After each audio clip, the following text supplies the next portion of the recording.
Ambo dah buat keputusan dah. Ambo nak tubik dari pakatan kita ni.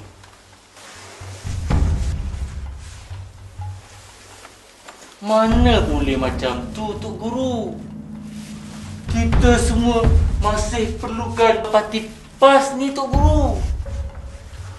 Betul.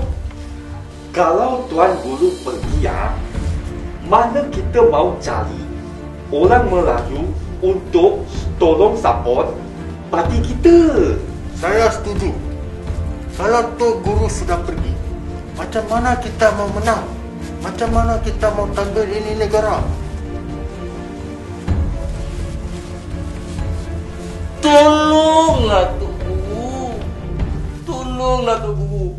Janganlah tinggalkan kita orang. Kita orang masih perlukan khidmat dan bantuan Tok Guru dalam perjuangan parti kita ni, Tok Guru.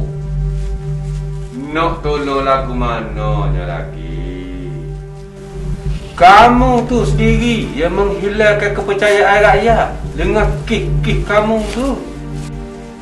Kamu ingat rakyat nak kok Perdana Menteri buat perangai macam kamu? Ni, Lin, pun satu hal juga. Tak ada apa-apa lagi. Dia nak suruh agama Kristian jadi agama rasmi negara ni. Mana boleh? Kan lagu agama Islam ni jak daripada dulu. Siapa nak keluar ni? Dia siapa bila-bila akan tetap jadi agama rasmi negara ni. Kena ingat tu. Dah. Amba nak keluar dari pakatan. Ambil ke pokok demo lah. Guru. Jangan, Tok Guru. Jangan, Tok Guru. Tolong, Tok Guru.